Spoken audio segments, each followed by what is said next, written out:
4 رکعت پڑھتا ہے. اس کے بعد اللہ اکبر کہہ کر کے سینے پر ہاتھ باندھ لے. اس کو تکبیر تحریمہ کہتے ہیں. اس کو تحریمہ اس وجہ سے کہتے ہیں کہ اس کے بعد ہر چیز اس کے اوپر حرام ہو جاتی ہے. تکبیر تحریمہ کی کیفیت کیا ہو؟ علامہ البانی نے اس کی کیفیت بتائی ہے کہ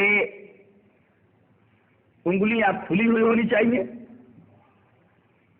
رسول اللہ صلی اللہ علیہ وسلم نے ہمیں یہ تعلیم دی ہے کہ تکبیر تحریمہ کے وقت جب ہاتھ اٹھایا جائے تو ہاتھوں کی انگلیاں کھلی ہوئی ہوں اور ہتھیلی قبلے کی طرف ہو. انگلیاں کھلی ہوئی ہوں اور ہتھیلی قبلہ کی طرف ہو.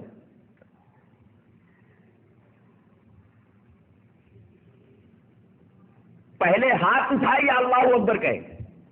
تکبیر پہلے بولے یا پہلے ہاتھ اٹھائے، دونوں جائز ہے.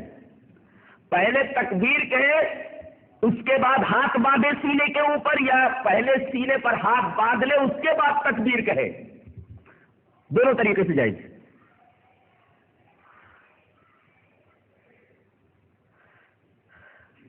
سینے پر ہاتھ کس طرح باندھے، کیفیت کیا ہو، اس کا 3 طریقہ آیا ہے. یا تو زرہ کو زرہ کے اوپر رکھے، یا ہاتھ کو کلائی کے اوپر رکھے، یا ہتھیلی کو رسغ کے اوپر، ہتھیلی کے گٹے کے اوپر رکھے. یہ 3 طریقہ ہے سینے پر ہاتھ باندھنے کا. سینے پر ہاتھ باندھنے کی روایت امام ابن خزیمہ اپنی صحیح کے اندر لائے ہیں حضرت وائل ابن حجر سے. روایت اس طرح ہے: وعن وائل ابن حجر رضی اللہ تعالی عنہ قال صلیت مع رسول اللہ صلی اللہ علیہ وسلم فوضع يده اليمنى على يده اليسرى على صدره. رواه ابن خزیمہ کی صحیح ہے. حضرت وائل ابن حجر فرماتے ہیں کہ میں نے رسول اللہ صلی اللہ علیہ وسلم کے پیچھے نماز پڑھی تو آپ نے اپنا دایاں ہاتھ بائیں ہاتھ کے اوپر رکھ کر کے سینے کے اوپر رکھ لیا. بعض لوگوں نے اس روایت کے اوپر کلام کیا ہے کہ اس کے اندر محمد بن اسماعیل ہیں جن کے اوپر کچھ کلام ہے، لیکن 2 روایتیں، ایک حلب کی روایت ہے اور ایک طاؤس کی مرسل روایت ہے جسے حضرت امام ابو داؤد شریف کے اندر لائے ہیں. اور وہ مرسل روایت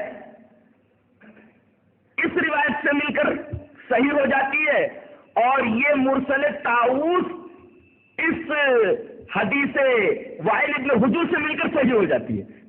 ایک دوسرے کو یہ دونوں روایتیں تقویت پہنچا دیتی ہیں اور دونوں صحیح ہو جاتی ہیں، اس لیے کہ ایک دوسرے کی تائید میں ہے. وائل ابن حجر کی اس حدیث کی تائید میں طاؤس کی کون سی روایت ہے؟ وہ روایت امام ابی داؤد کی الفاظ کے اندر لائے ہیں. وعن طاؤس قال کان رسول اللہ صلی اللہ علیہ وسلم یضع یده الیمنى على یده اليسرى ثم یشد بینہما على صدره وهو في الصلاة. رواه ابو داؤد فی کتاب الصلاة. حضرت طاؤس فرماتے ہیں کہ رسول اللہ صلی اللہ علیہ وسلم اپنے داہنے ہاتھ کو اپنے بائیں ہاتھ کے اوپر رکھتے تھے اور پھر ان دونوں کو مضبوطی سے اپنے سینے کے اوپر باندھ لیتے تھے اس حال میں کہ آپ نماز میں ہوتے تھے. طاؤس کی یہ مرسل روایت صحیح ہو جاتی ہے حدیث وائل ابن حجر سے مل کر کے، اور حدیث وائل ابن حجر کو تقویت پہنچ جاتی ہے طاؤس کی اس روایت سے. ثابت یہ ہوا کہ سینے پر ہاتھ باندھنا ہی نبی کریم صلی اللہ علیہ وسلم سے صحیح طریقے سے ثابت ہے. رہا مسئلہ ناف کے نیچے ہاتھ باندھنے کا، سو اس سلسلے میں حضرت علی کی ایک روایت ملتی ہے، وہ بھی ابو داؤد میں ہے. ابو داؤد میں وہ روایت کس طرح ہے جو مخالف کا مستدل ہے؟ روایت اس طرح: وعن ابی جحیفہ ان علی رضی اللہ تعالی عنہ قال من السنة وضع الكف على الكف في الصلاة تحت السرة. رواہ ابو داؤد فی کتاب الصلاة. حضرت ابو جحیفہ کہتے ہیں کہ حضرت علی رضی اللہ تعالیٰ عنہ نے یہ فرمایا کہ سنت یہ ہے کہ آدمی ہتھیلی کو ہتھیلی پر رکھ کر کے نماز میں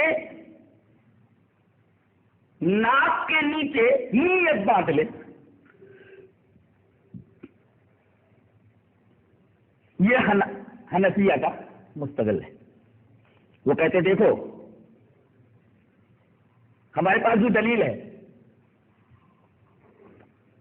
اگر تمہارے پاس سینے پر ہاتھ باندھنے کی دلیل ہے تو ہمارے پاس ناک کے نیچے ہاتھ باندھنے کی دلیل موجود ہے. تم حدیث وائل ابن حجر پیش کرتے ہو, طاؤس کی مرسل پیش کرتے ہو, تو ہمارے پاس تو حضرت علی سے مروی روایت موجود ہے. جواب اس کا یہ ہے کہ یہ جو روایت ہے حضرت علی سے جو ابو داؤد میں آئی ہے, یہ روایت کس درجے کی ہے؟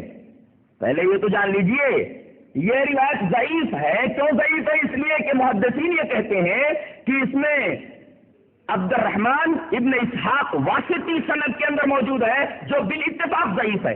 ظاہر ہے جب سند میں عبد الرحمن ابن اسحاق واسطی موجود ہے جس کے بارے میں محدثین کا زبردست کلام ہے اور یہ راوی متکلم کی ہے, اس وجہ سے یہ روایت ضعیف ہے. تو صحیح روایت کے مقابلے میں ضعیف کیسے چل سکتی ہے؟ قرآن تو یہ کہتا ہے کہ جب یقین آ جائے تو گمان کو اور ظن کو مسترد کر دیا جائے. تو حدیث صحیح تو یقین کے درجے میں ہے اور ضعیف حدیث ظن کے درجے میں ہے. اور قرآن کا حکم یہ ہے کہ جب یقین آ جائے, علم آ جائے تو گمان کو مسترد کر دیا جائے. لہذا حدیث وائل ابن حجر کے